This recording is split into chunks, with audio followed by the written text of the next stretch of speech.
All right, chat. As long as you're in the top 10%, you can live a decent life. Hassan makes this guy look like a bitch.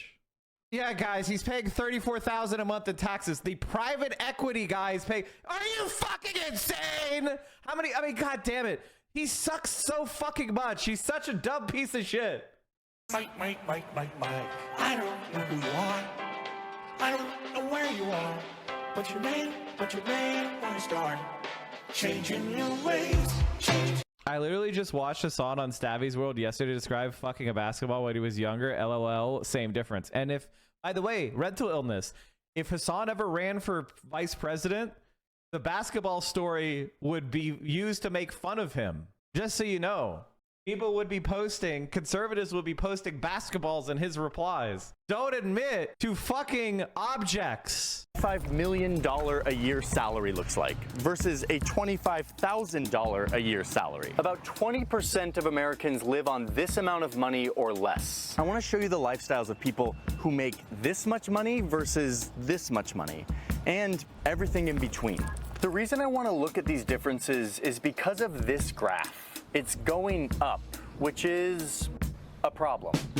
Let's start with 25. Can I just say one thing, just so you understand this? Any economic data from before 1920 is totally useless as far as like per capita income, inequality, GDP. We don't know. Like largely, we didn't have reliable statistical information, censuses, income taxes. It's bullshit. Just so you understand. Just so you understand. $1,000 a year. All right, so let's say my name is George. I live in Atlanta, Georgia. I am single and I have no kids.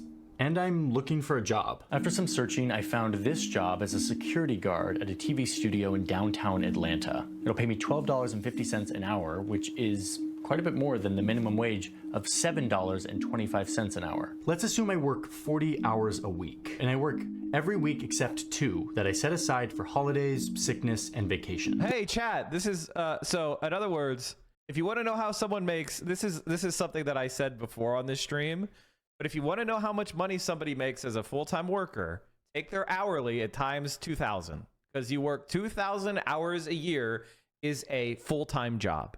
2,000 hours in a year is the equivalent of a full-time job. All right, so you take 2,000 times the hourly wage, and that gives you your annual income. It's very easy, very simple. Good rule of thumb that can help you figure out shit. So $1,250 times 2,000 is $25,000 a year. That's dog shit. Another way of saying, another rule of thumb is every $10 an hour is 20,000. So if somebody makes $200,000 a year, that means they make $200 an hour. I'm sorry. It means they make, yeah. It means they make $100 an hour. Excuse me. If they make $200,000 a year, that means they make $100 an hour working full time. Okay. Sorry, I said 200. I meant 100. NA math. Let's go. I know math in public. Oh fuck. But you need to just double the hourly and add 3 zeros. Exactly. That works too. This means I make $25,000 a year. At this level, around 29% of Americans earn as much or less than me. So how will I spend it? This comes out to be just over $2,000 a month that I have to spend. I gotta pay taxes. That brings me down to $1,764 to live on this month. To calculate this next part for this income and all of the incomes we're looking at, I used some data from the US Bureau of Labor Statistics that shows that people in this income bracket spend about 41% of their pre-tax income on housing. I've got about $850 for all my housing expenses. That's nearly Wait. That's extremely rent burdened, and you can't rent shit with $850. Good luck. half my after-tax budget. I'll definitely be renting instead of owning a house at this budget. A lot of landlords these days require you to earn 3 times more the monthly rent. So I'm probably gonna need roommates if I'm gonna get approved for an apartment. All right, let's look at Craigslist.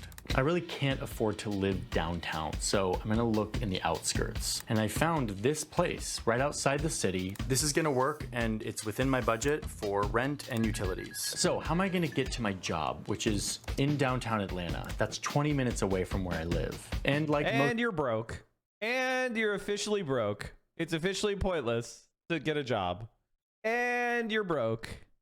American cities, there's not great public transportation here. No so shit. I'm gonna need to have a car. Let's just say in this assumption, and it's kind of a big assumption, that I already have a car.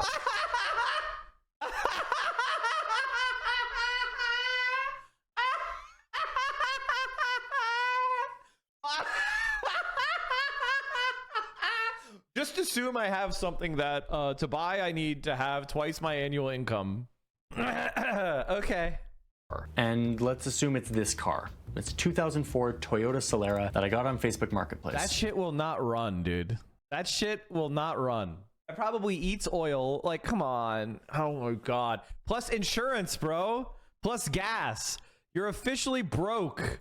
Lower income Americans spend more on their income for transportation than any other segment of the population. Shit. The data we'll use says about 15% of pre-tax income is spent on transportation. So that's $313 for gas, insurance, parking, and saving up for maintenance and repairs. We gotta be pretty How much do you think? I mean, you better have free parking as an employee or you're fucked. careful about how much extra driving we do and hope that no big maintenance issues arise. According to this BLS data, I spend about 15% of my income on food. That includes both groceries and eating out. That's $313 a month for food. A lot of people think that this income bracket just goes to McDonald's all of the time, but the reality is the average order amount at McDonald's is between $7 and $8, so that will not get me through the month. That will get me through 13 days worth of food. So I gotta go to the grocery store. Unfortunately, in most lower income areas in this country, there aren't a ton of grocery stores, and the ones that are available are much less likely to carry fresh produce or other nutritious food. So I'm gonna see what I can do by stocking up on beans and rice, peanut butter and jelly. My teeth are falling out, but Wonder Bread, Top Ramen, freezer meals. For fresh options, I'll be looking at potatoes and some of the cheaper produce, and no eating out, or rarely, occasionally, on special occasions, eating out. If I do, I'll be looking at the value menu at a fast food restaurant. I'll be looking for discounts, checking every price in the convenience store. Okay, but wait, don't I get government assistance for food, like food stamps? So from my research, I can see that to get government assistance, I need my savings account to be less than $2,000. Check. My income needs to be lower than $19,578. And I make $25,000, so nope, I don't qualify. Okay, so we've covered our basic needs of housing, food, and transportation, but I still have a lot of expenses. We hear a lot about healthcare being a massive personal cost in the US, but what does that actually look like? Georgia's Medicaid website says that I qualify for government help, but even with that, I will be paying around 10% of my income on health-related expenses like medicine, doctor visits, getting care that isn't covered by this government insurance. This is one of the reasons why people in my income bracket live around 7 years less than the richest Americans. After all these main expenses, I'm left with a small amount of money for everything else. And there's a lot more that I need to spend just to live. Laundry, internet connection, cell phone. Conservatively, that adds up to $105, not taking into account the overcharges and hidden fees. Like, you're starting to see what's happening here. This doesn't add up. Entertainment, fitness, and travel just isn't feasible. I have no emergency savings, no rainy day fund, and live in stress of an unexpected car repair, a health emergency. Literally, he works 2,000 hours a year, full time, minimum, and he's poorer. Every day he gets up and works.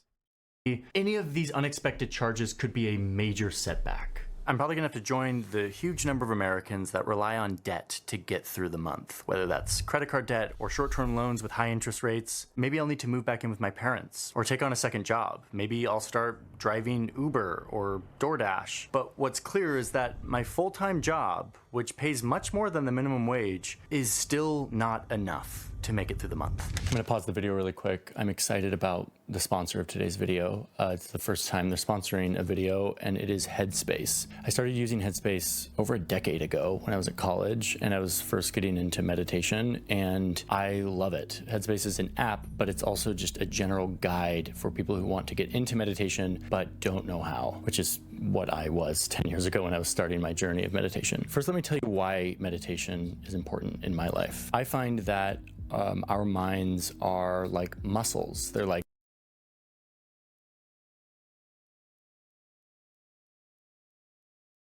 I'm trying not to become unhinged. Obviously, I don't become unhinged, right? I try not to be unhinged. But you know, as I listen to this, I just think of this. If you give me power, I know how to use it. That's why I'm afraid almost of myself. Executions in Central Park. Executions in Central Park.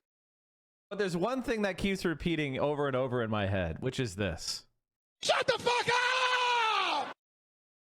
Sponsoring today's video, supporting our journalism. And with that, let's get on to the next income tier. All right, now let's see what we can do with $40,000 a year. Now my name is Simon. I am the representative of the median American income of a single earner. I make $40,000 a year as an event coordinator at a country Headspace club. subscription costs $100 a year, by the way. I guess nobody in these first two is going to be able to afford that. Atlanta. My $40,000 salary. He's renting a bedroom. It's someone else's house. I guess what happened to, like, I don't know, all the, like, where's the clothes that he's wearing come from? Where does the shoes that he's wearing come from? Where does the pots and pans he's supposed to be cooking come from? What about the utilities? He just said he didn't really cover utilities. Like, he just said rent. He didn't say utilities. Hygiene products, haircuts. Like, you know, all that's included in rent. Okay, dude. Well, not according to the room he picked. He's assuming utilities are included in rent. He had to rent some random single room. Utilities are included. Okay.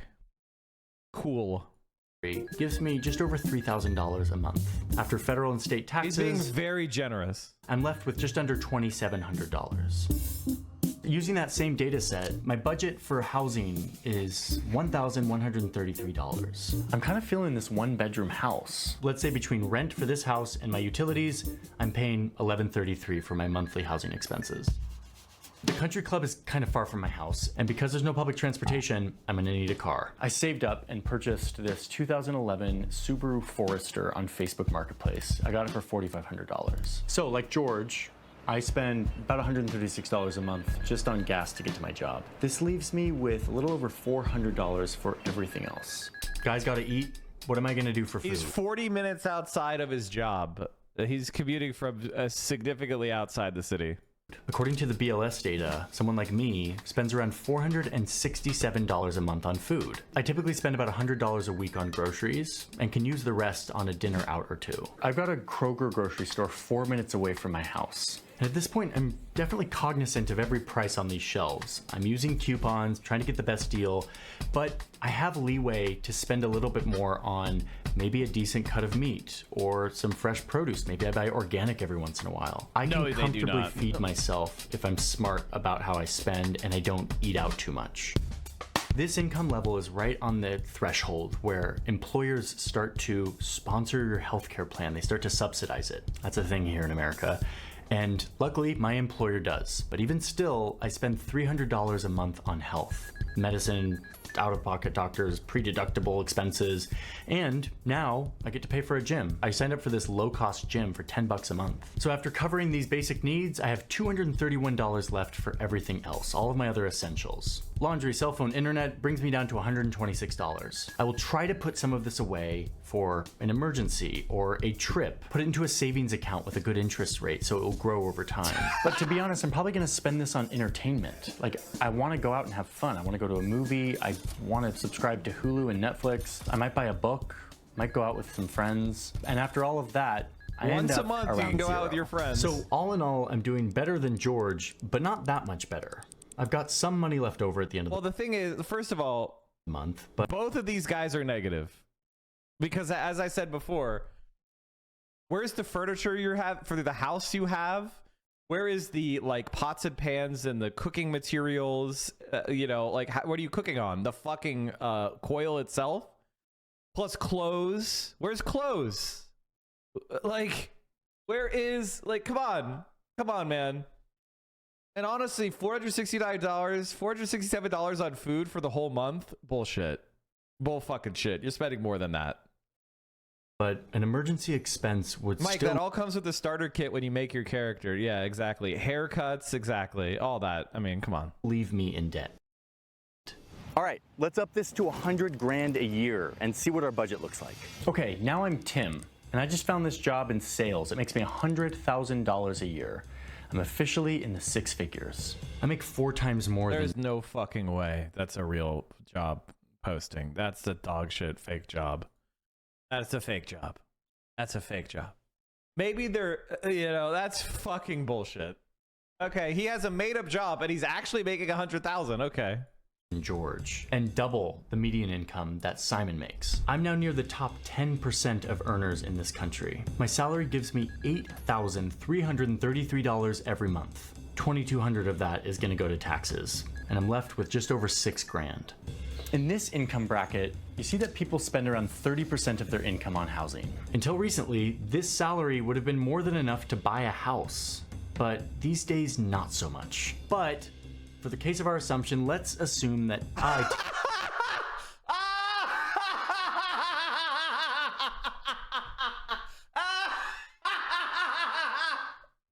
every single person, including the $100,000 guy, he has to assume has this big well of savings or pre-existing capital. This is actually insane.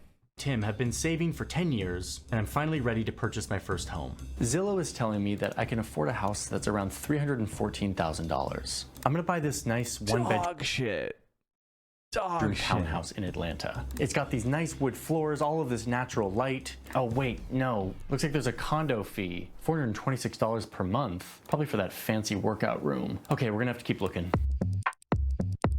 Okay, I found one. It's a 1-bedroom condo. It's got a fireplace, access to a pool and a fitness room. It's in a pretty good location, and it's just under $260,000. With the condo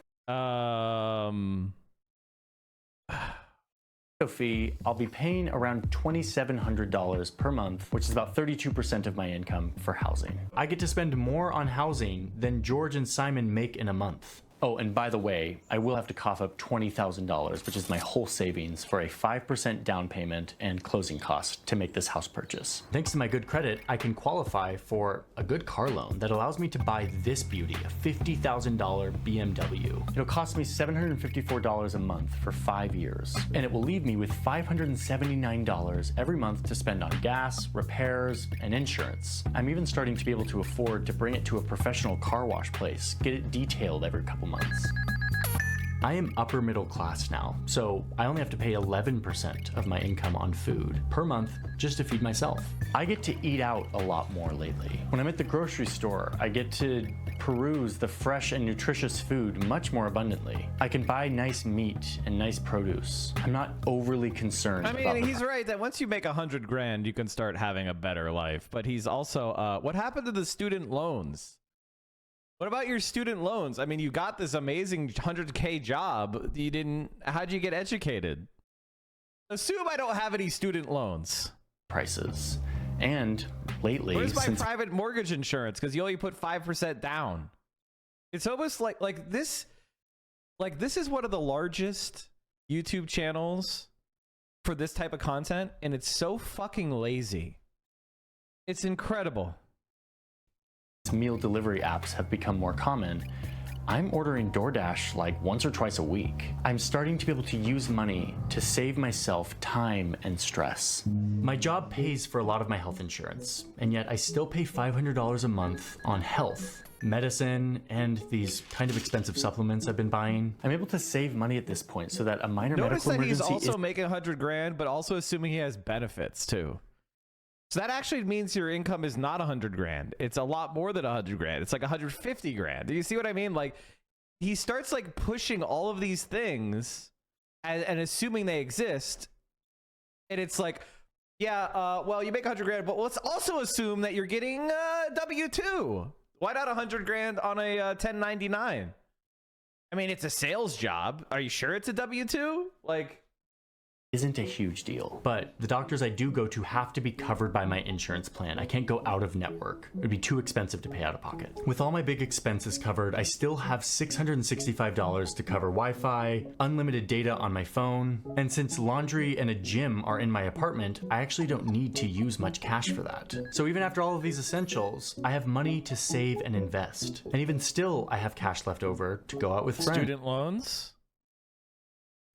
Every few months, I'm able to save up enough to go on vacation. My work pays me even when I'm taking time off, so I don't need to worry about that. I do have to strategically choose my travel locations to make sure that they're affordable. Because I chose a cheaper place, I'm able to enjoy drinks and food while I'm there. When I come home, I do have to save and scrounge for a couple of months to recuperate, but it's not too stressful. Not bad, and in fact, much better than the vast majority of Americans. All right, chat, as long as you're in the top 10%, you can live a decent life.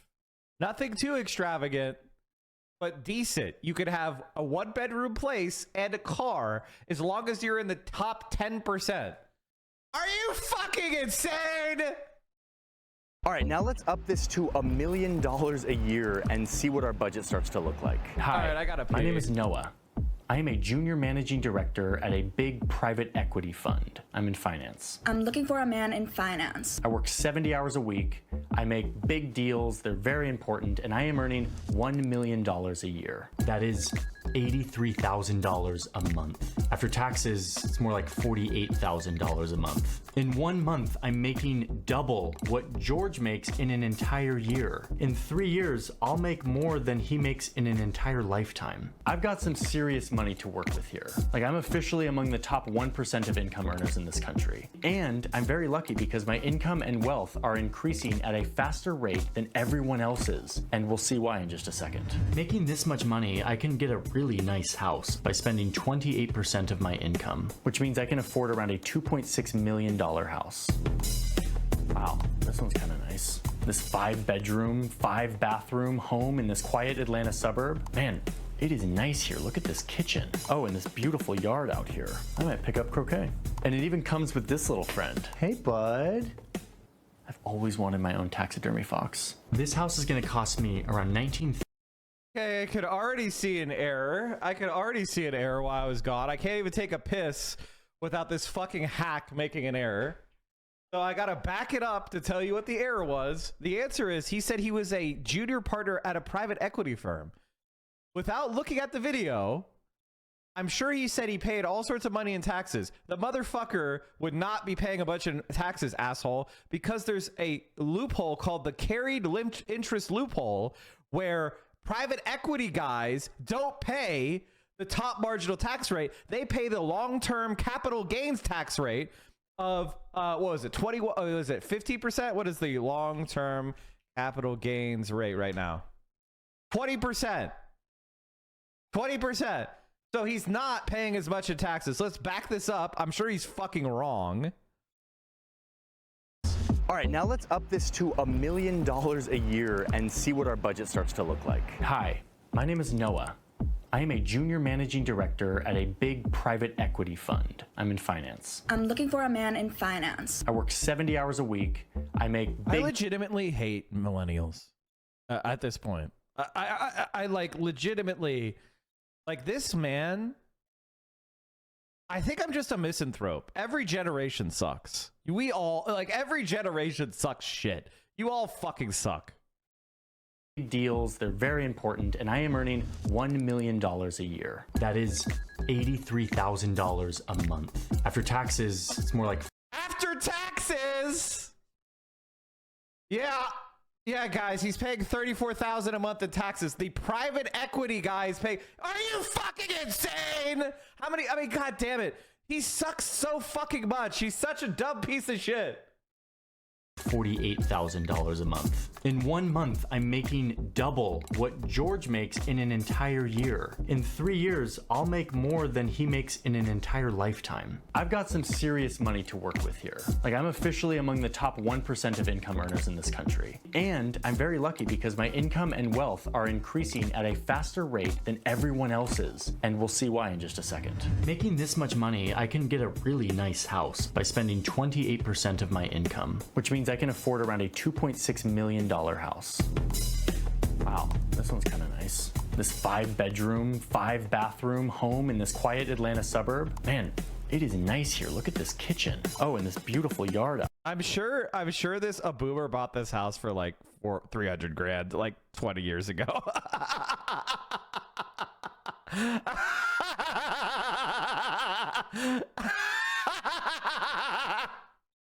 I kind of want to look up this house's price. Let's see if I'm right. Where is he? What's the address? By the way, putting these people's houses on blast on your multi-million view YouTube channel is fucked up. Because now people are going to be going to these houses.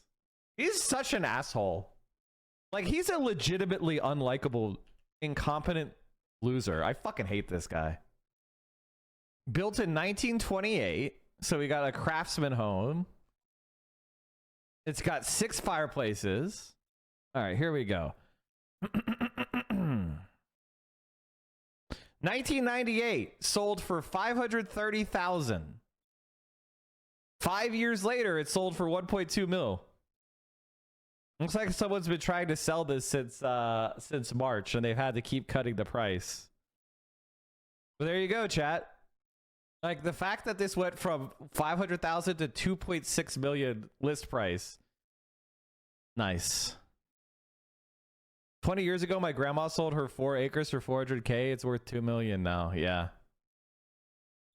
And Barbara, and the price assessment of it was $800,000, chat.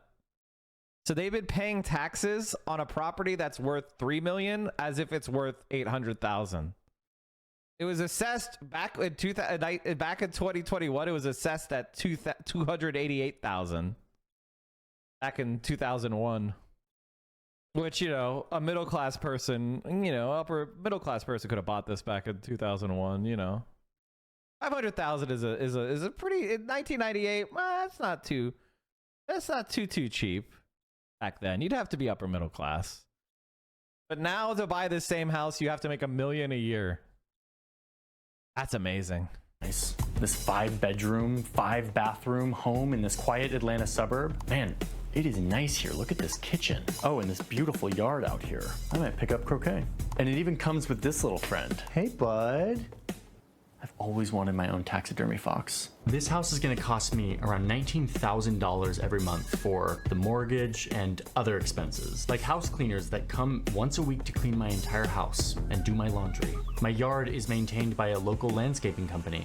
I'm spending 16% of my income on transportation, which means a little over $13,000 a month on everything cars and planes. Instead of owning a car, I lease one in 3-year periods so that I can always be driving the newest, fanciest car. Like this Rivian. It's gonna cost me about $1,000 a month all in. I can totally afford that. I'm also taking a lot of taxis lately because I can afford it, and I can afford a private driver here and there, though I don't have a full-time private driver. I can hop on a flight too whenever I want. And when I fly internationally, I even splurge on business class. Still pretty expensive, but I've got all of these airline miles that I've racked up from all of my work travel that I actually get upgraded for free often. And now I'm actually pretty hungry, so let's talk about food. My budget for food has ballooned. Based on the BLS data, I could technically afford to spend $8,000. Hassan makes this guy look like a bitch, chat. Hassan makes this guy look like a bitch. Hassan is making a lot more than $1 million a year.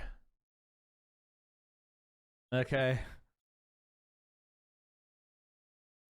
On food every month, but I'm not sure that's totally common among this income bracket. There's not a ton of Speaking of that, chat, I'm not even in this. I don't even make $1 million.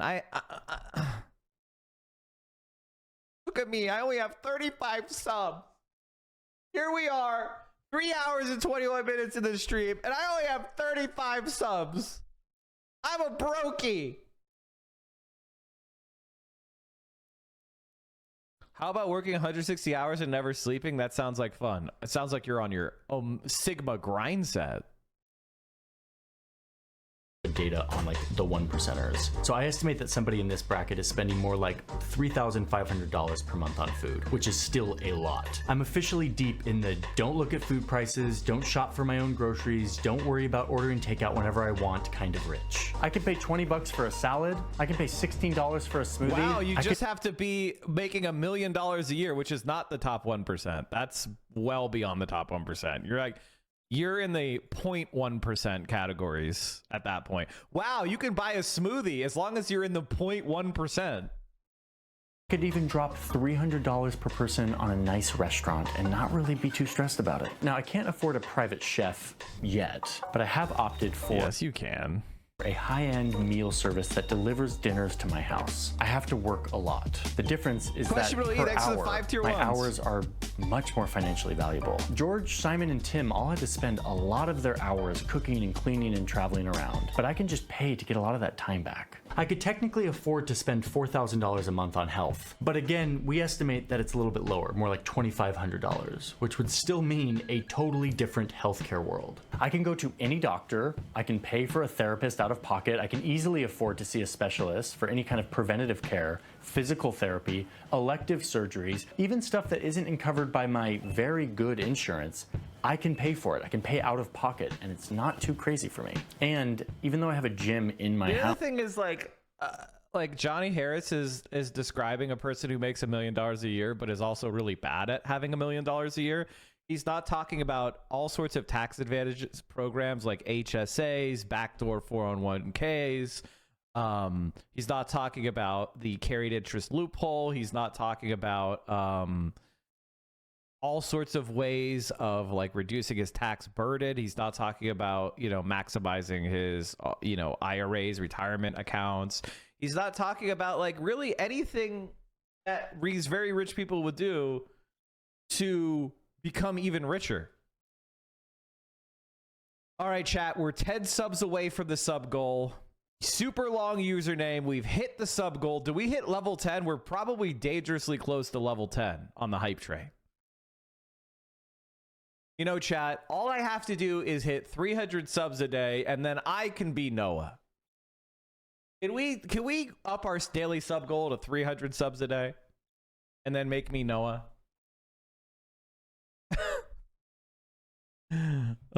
It's actually probably more like 400. Yeah, 400 would probably do it. And now we are 16 subs away from hitting level 10 on the hype train, chat. It's right there.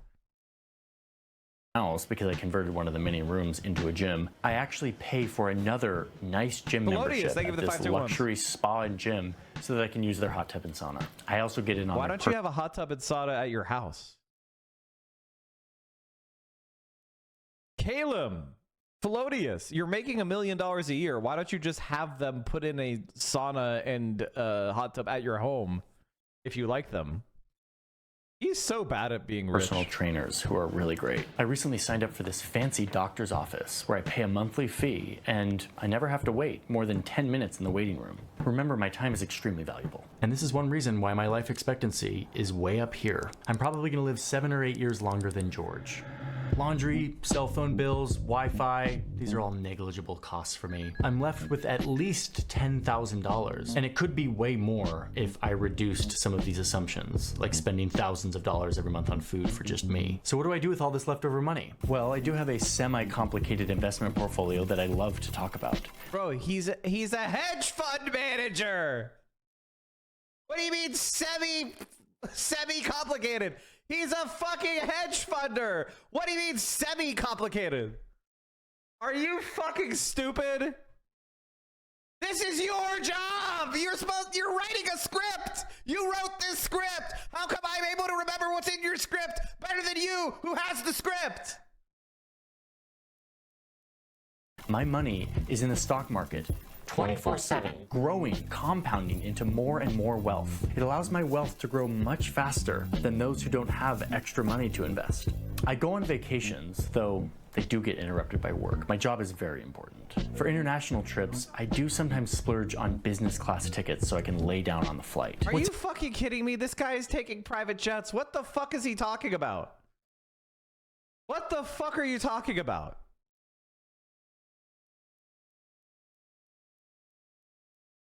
He's making $1 million a year. Are you fucking stupid?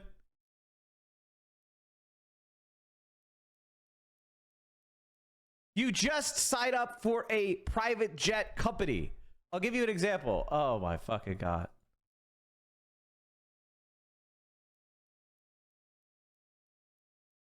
You just go to ExoJet. Wow. You can easily, with a couple of your buds, fly private.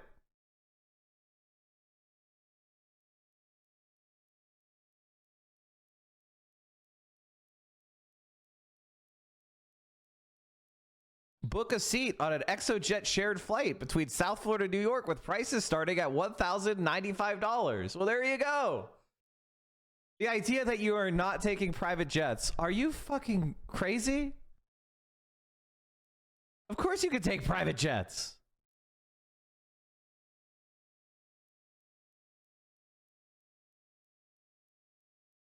Enjoy 2 complimentary early entry tickets to Motorlux, the Ultimate Car Week kickoff at Monterey Jet Center, August 14th.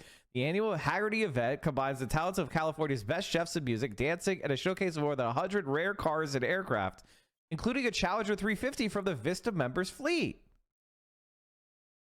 You also receive a complimentary entry in the premier Broad Arrow auction. Wow. So there's a difference. There's different ways. Like, see, this is what's so funny about Johnny Harris is like, you wouldn't just immediately own your own jet at $1 million a year, but you would start taking chartered private jets. And a lot of very rich people don't own their own jet because they don't fly enough to justify the cost, because jets are really expensive and you need to have a pilot on payroll. And pilots are very expensive. So, you know, you charter your private jet. You get a charter membership.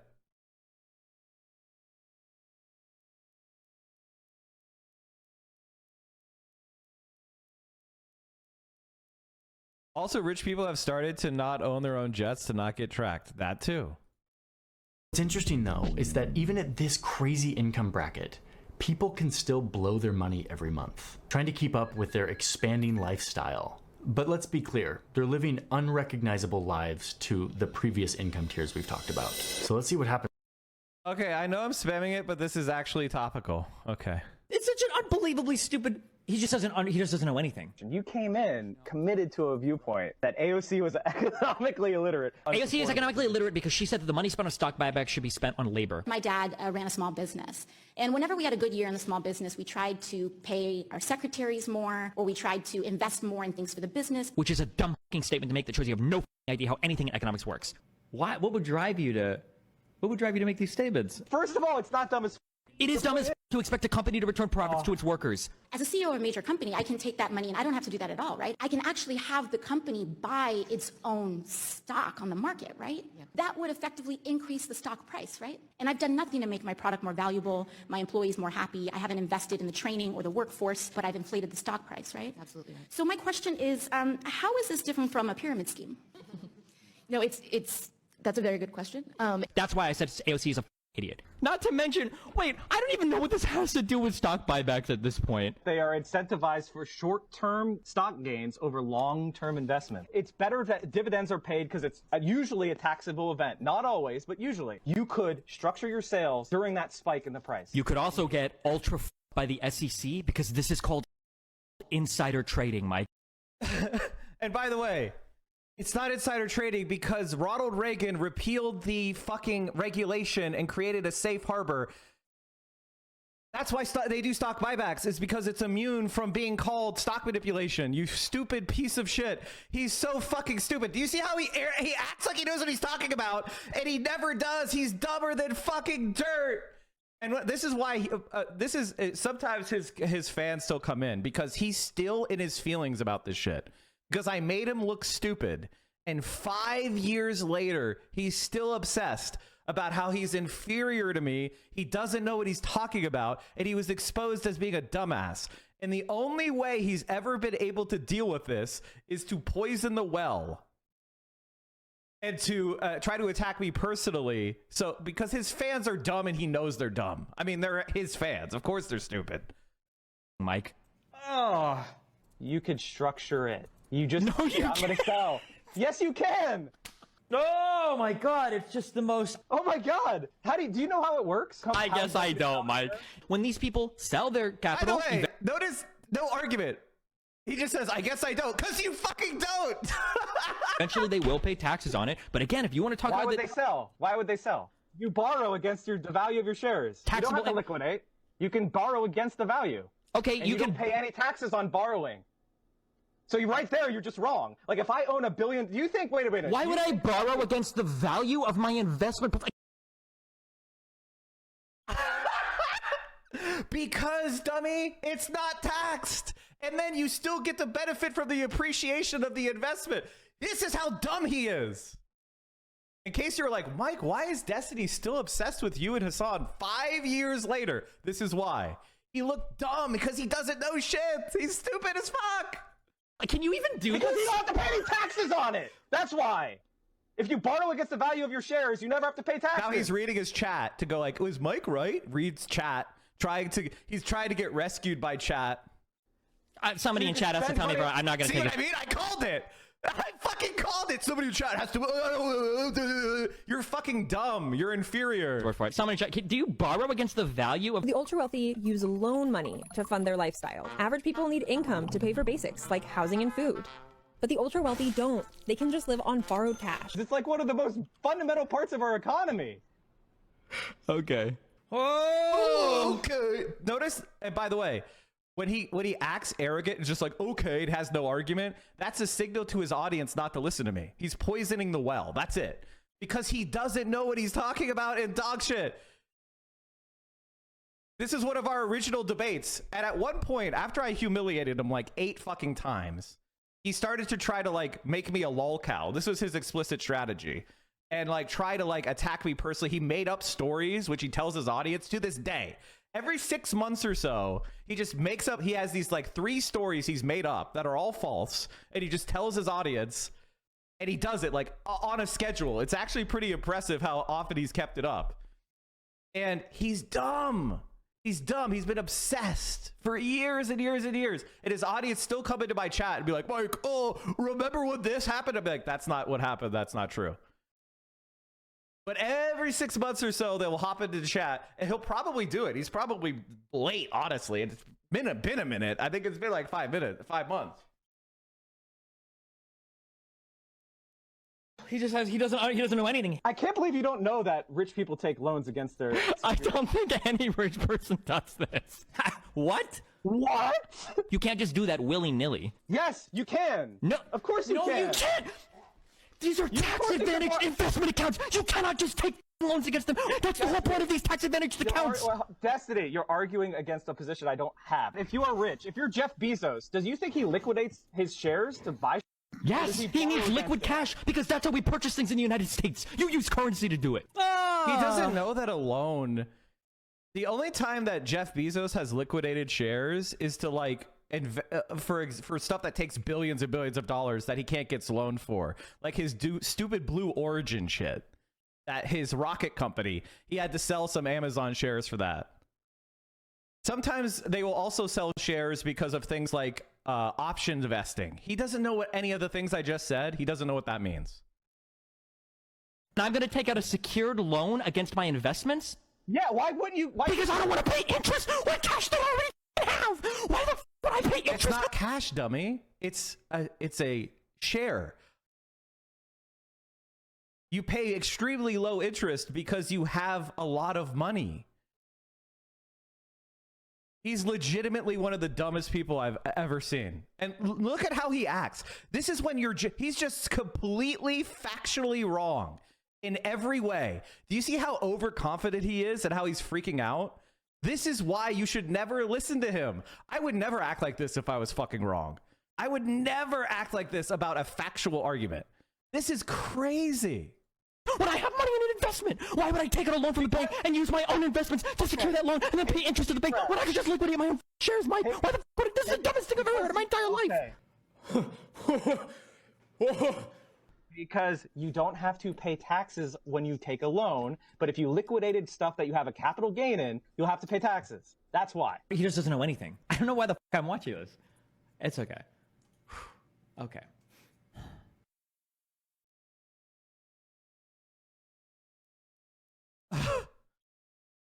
This is why all these years later, whenever he tries to attack me, he never, ever, ever brings up our debates. He tries to, it's very funny because we debated a large number of times. They're pretty much all on my YouTube channel. His audience never watches the debates because if you factually checked what I said versus what Destiny said, or you went back and like when we debated on free trade on when Obama was trying to push at the very end, at the very end of the 2016 election, Obama tried to push the Trans-Pacific Partnership. And I was arguing against it. And I was talking about industrial policy in that debate with him. Everything I said, Joe Biden has enacted. Not everything, but he's enacted a lot of what I said in that debate that Destiny argued against. Now, did Destiny go back and say, Mike is wrong, Mike was right, I was wrong? He's smarter than I thought? He's correct? I want to show you a chart. I just retweeted it. This will get it didn't even get 100 likes, because why would it? Because what do you guys know about industrial policy? Factory investment volumes are running at almost double their historic peak pace.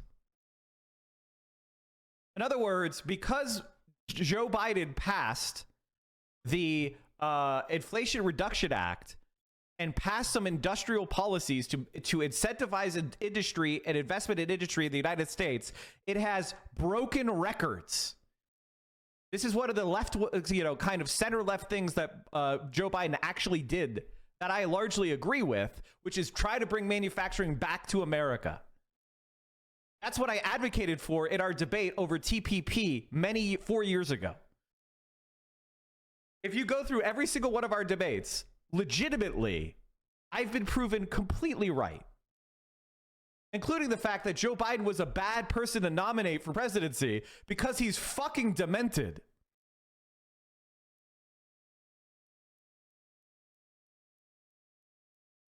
He made this exact same argument regarding borrowing against your assets against Sam Cedar. I don't know which came first. It was this debate against me.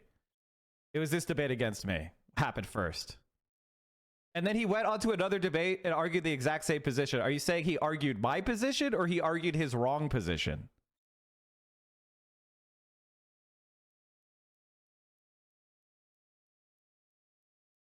Did he not know you have a law degree concentrating on securities law? I told him that because he brought in an undergrad, somebody who was studying undergrad, who is like an Econ 101 to try to he tried to get a helper. And I basically said, this guy doesn't know, I don't like to argue credentials. I like to argue points. This kid is dumb fuck. He doesn't know what he's talking about. I'm far more qualified to talk about economics than some econ undergrad who's not even a graduate yet, who's taking Econ 201. What the fuck are you talking about? Because of and that's when, by the way, Destiny's audience said I was too mean. I was so mean to the undergrad. They just couldn't listen to me anymore because I was too mean. Destiny's audience said I was too mean. It was legitimately one of the most unbelievable conversations I've ever had in my life. Legitimately, I have never met anyone so ignorant and arrogant at the same time. Like, legitimately insane. By the way, you guys should watch Destiny v Destiny, because that video is incredibly hilarious. And thank you for putting in the proof things and not just relying on people believing that he's wrong, but actually putting in the proof. Incredible.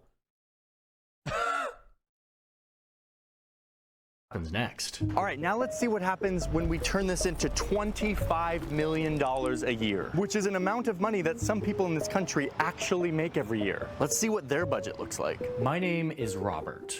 You'll never hear about me because I am the owner of a highly successful national car wash chain. Or you mean a maybe drug I'm dealer? the CEO of Zillow or Chevron. Or maybe I'm a pretty famous celebrity and I make $25 million a year. Noah was already in the top 1% of income earners, but now I am truly in the ranks of the global elite. And we need to pause and talk about how rich people think about their wealth. At this point, we have to start to rethink money, because people at this income bracket think less about their yearly salary and more about the total value of all of the stuff they own, their net worth. Most of my pay is in stocks, not cash. I spend money knowing that I have all of these assets that I could sell. Wait, is he going to talk about borrowing against your assets so you don't have income? Even if it doesn't come to me in a paycheck every month. Is he about which to is say actually that I'm really right great again? Because I'm not taxed on this stuff unless I sell it for cash.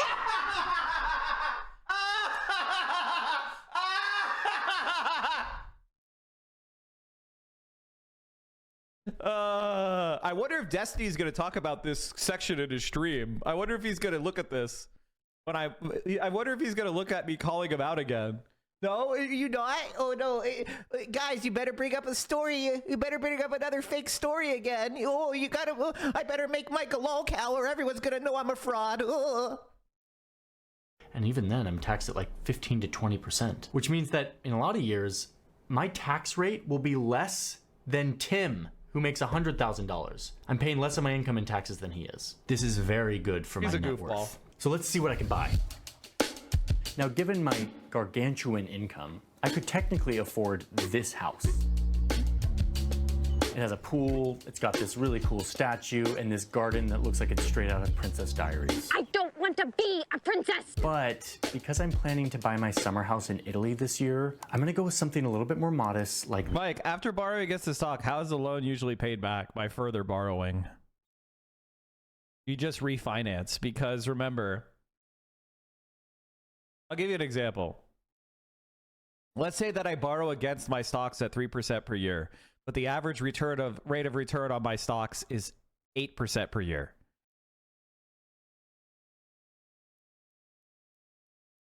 I will be able to refinance the loan because the amount of value increase will be greater than the loan principal, and I could just refinance, and I could just keep stacking refinances as my assets continue to appreciate. My debt to asset ratio, as long as the interest rate of the debt is less than the appreciation rate, that will go down. So I will be getting richer just from the value of my assets going up. Does that make sense? So I just continually borrow, and I use borrowed money to pay back previous borrowed money. It's just infinite money glitch. That when you're rich enough in capitalism, you have the infinite money glitch. Now, it's not technically infinite money because the amount of money you could borrow is based on the amount of money you have, like assets you have. And so, you know, and if you spend too much, then you will, you know, eventually, you know, there could be an economic downturn and things can, you know, this is how really rich people go broke is they, you know, they don't get enough, they don't have enough gap, they don't have enough of a, you know, cushion to protect against fluctuations that occur. But it's way more money than you'll ever need to consume for one person.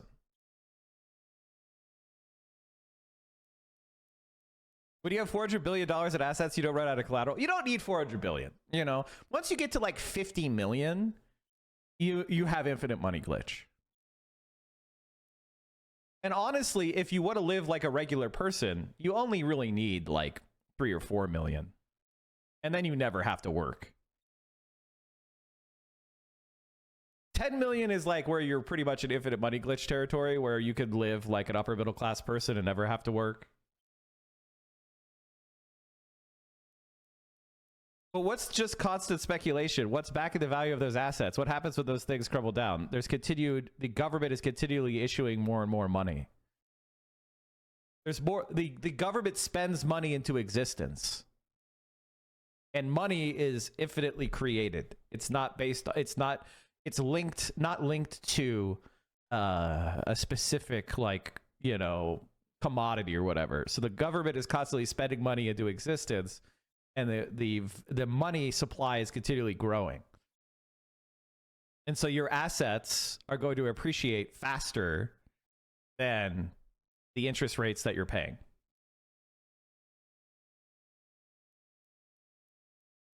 This one. I really like this house. The doorknob in the shape of someone's hand, the animal print details, the golf room. I love this golf room. I mean, what can I say? I'm Robert. I'm an eccentric boy. This house has a pool, it's got a gym, it's got this wooden tub, which is something I never thought I needed, but I absolutely do. What you'll start to see with this house and everything else in this income bracket is how it allows me to physically isolate myself from the concerns that most people have. I don't have to think about crime, homelessness, noise, pollution. I can live surrounded only by people who are wealthy like me. Getting around is really easy for me. I've got a couple of cars. I rotate driving them every once in a while, except for this one.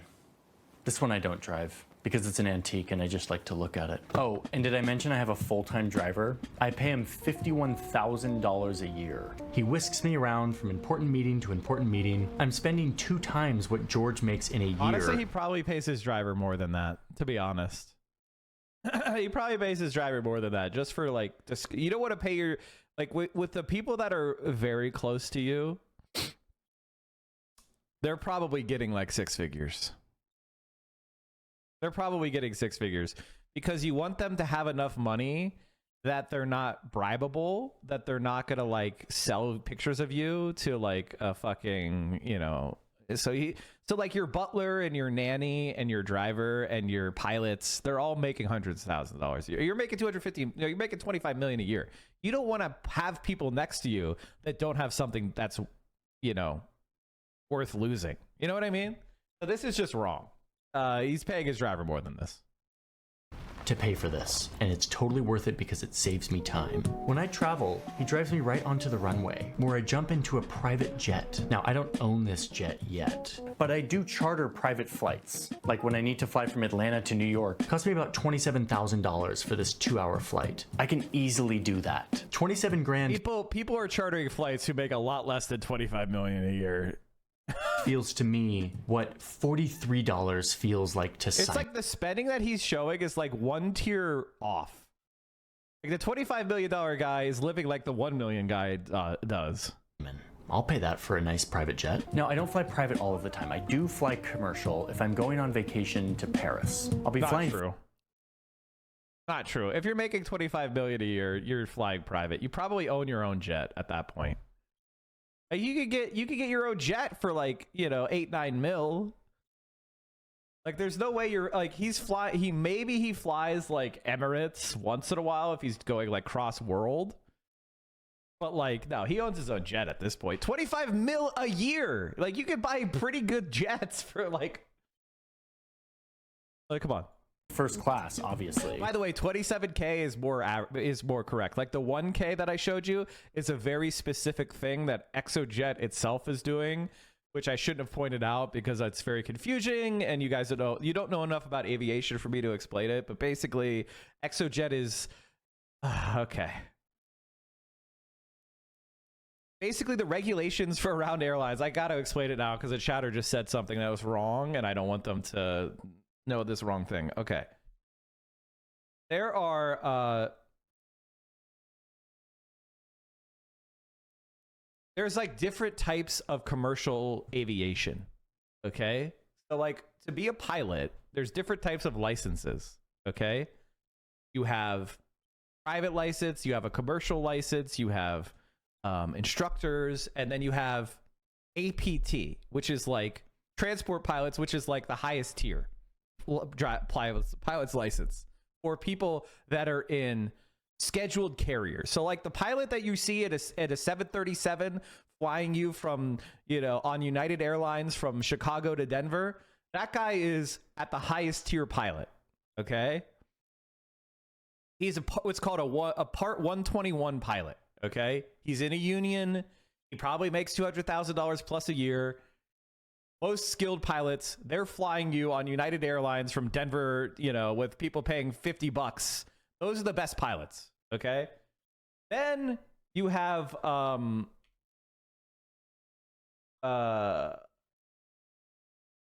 135 is what they're called, which is like a charter company. They do on-demand flights, right? So a charter company can't do scheduled flights technically because then they'd have to be a Part 121, which has higher standards for what the pilots can be. So the Part 135 charter pilots are less skilled and have less requirements than Part 121. And the reason why is because charter planes are smaller than the big planes, the most complicated and largest jets, right? So they allow 135 pilots to be older. They allow them to have less, you know, flying hours, things like that. Okay. Less onerous rules overall. They don't have to have, they have lower TSA screening requirements, all sorts of things like that for 135. Okay. So Part 21, 135. All right. Why am I bringing all this up? Because ExoJet is doing regulatory evasion by selling tickets on semi-schedule, like they're probably getting sued right now, or they're probably suing the government to do what you just saw. What I'm saying is what they're doing is probably illegal. So don't think that what you saw there is how much it costs to fly a private jet. $27,000 is probably a much more accurate price for chartering a jet. or more. Okay, so there you go. Anyway, let's keep going. I have a separate I'm a Part 107 pilot drones. Yeah. security checkpoint, my own lounge, and when I get on the plane, I get one of those little cabins all to myself. By the way, this ticket cost me $31,000. When I get to Paris, I usually book the penthouse in one of my favorite hotels. I have hotel staff available at any moment. Do I cook? No, I do not cook. I enter grocery stores only when I feel like it would be fun to feel like a regular person for a moment. Hey, chef, do you want to cut this up for her? And yet, magically, when I open my refrigerator, everything I need is in there. It's all been fully designed by my nutritionist, purchased by my house manager, prepared by my personal chef. And yes, you can see I have a whole staff of people who help me manage my life. My house manager is really good at just making this all disappear. Like, the landscaping gets done. It's so funny because this is identical to what it was like in the Middle Ages. The house manager, Castilian or Seneschal is what they're all called. These are all old titles from the Middle Ages. So they have all the same servants.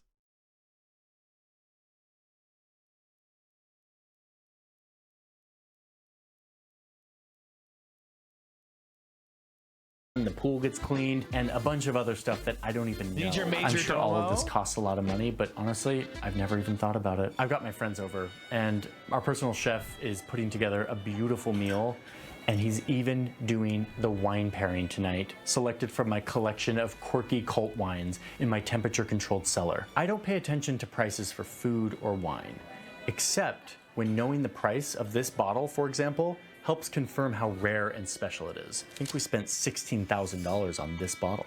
Or this other one that I splurged on for $150,000. I go out to restaurants. By the way, one of the Koch brothers was scammed by a bunch of bottles of fake wine, and the Democrats didn't they rush to pass some law to protect the Kochs? It's like law to protect against fake wines.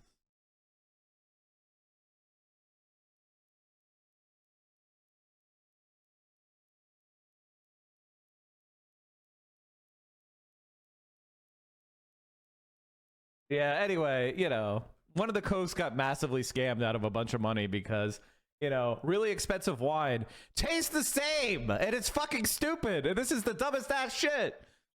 Like, am I saying that there's absolutely no difference between, wine quality? No, there isn't. But once you get up to like a couple $100, it's the same shit. But it's a little different than the rest of the world. I have connections that allow me to get into the private back room of whatever restaurant I want. Okay, this is insane. And over 20 doesn't matter. Are very feasible for someone. No, that's not right. I would say you need to spend how do I know about wine too? Anyway, so with wine, a lot of the cheaper wines have a lot of finishing done to them, like chemical washes and sugar being added, and they're not put into barrels. They have like wood flavoring added and all sorts of shit to make them taste more palatable, but they're dog shit,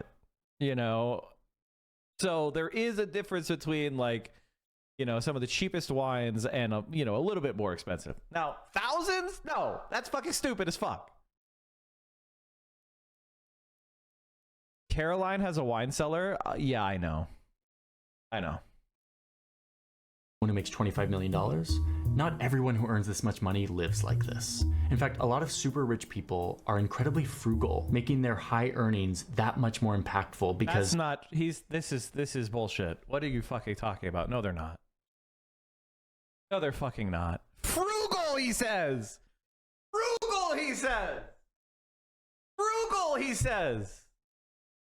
Frugal.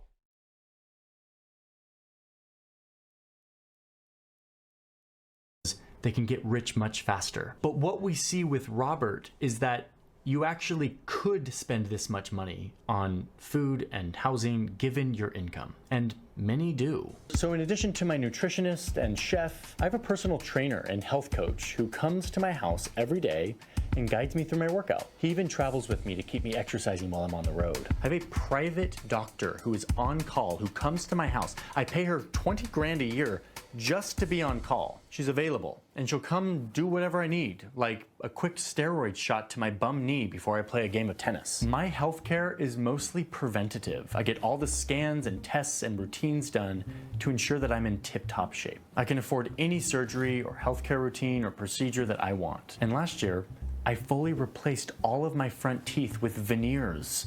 It only cost me $28,000. And remember, $28,000 for me is what it feels like when Tim spends $112, or what George feels like spending $28. Not nothing, but not a huge deal. Even after spending on all of this, I still have lots of money that my financial manager funnels into sophisticated investment portfolios that just keep on growing. Investing can be really fun for me at this point. I'll just take 30 grand here and there to buy collector's items that I'm into. A couple weeks ago, I paid $5,000 for this authentic World War II helmet. This piece of art cost me 50 grand, but it's a great investment because the artist is actually going to be the next big thing. So this stuff is fun, but it also can. He's not. I mean, like, the thing about this video that makes it lazy is that he doesn't even really talk about all the ways that people spend money to do tax evasion, like buying rare wines and art so they could do tax evasion. Contributes to my net worth because all of this retains and grows in value. And my clever accountant has recently mentioned that he found a way to occasionally sell this stuff and get a nice tax break on the profits. Now listen, I make a meaningful difference in my community with philanthropy. Like, I'm donating $500,000 to my family foundation, which is promoting education in the city. Funneling money and assets into this foundation allows me to get some really nice tax breaks, helps me avoid capital gains tax, and it gives me a buzz of feeling like I'm a generous millionaire.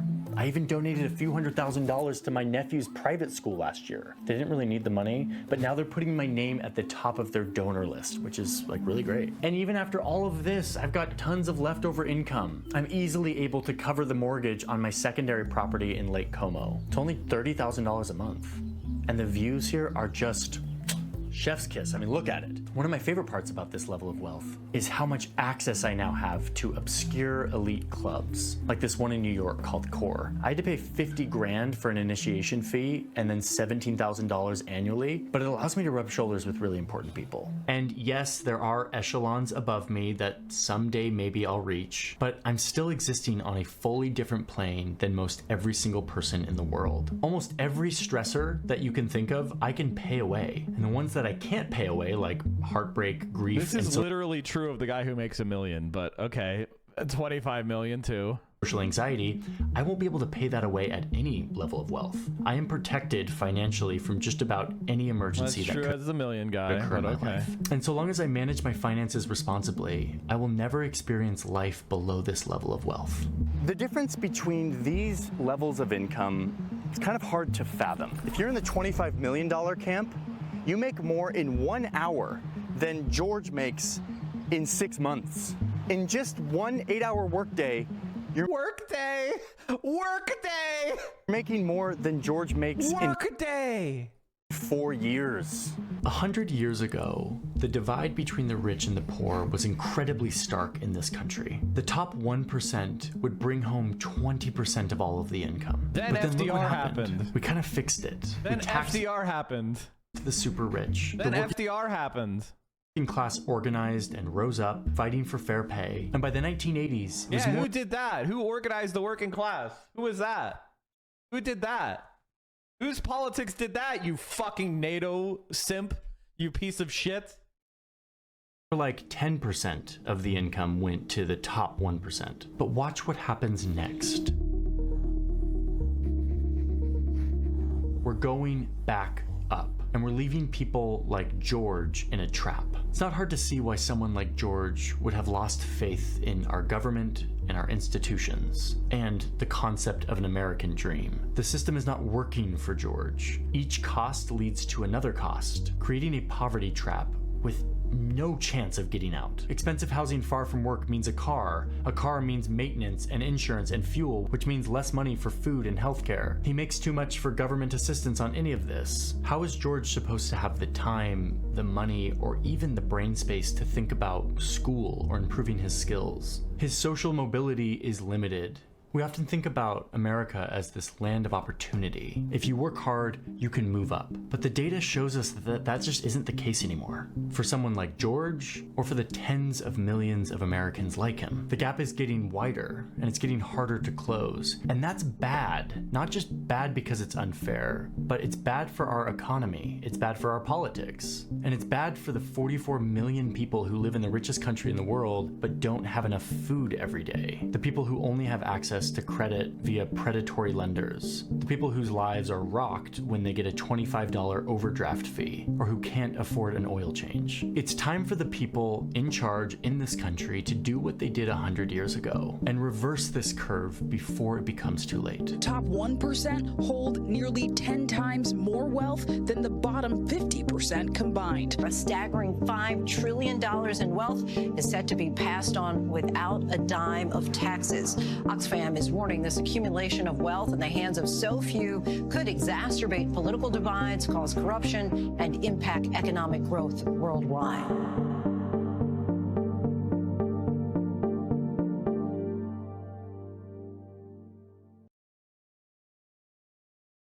Not once in this video does he mention children. Yes, because he's a test tube baby from a CIA lab. Johnny Harris sucks fucking she shit. Has no idea who Mike is. Mike. I don't know who you are. I don't know where you are. But your name wanna start changing your ways. Change your ways. We're changing your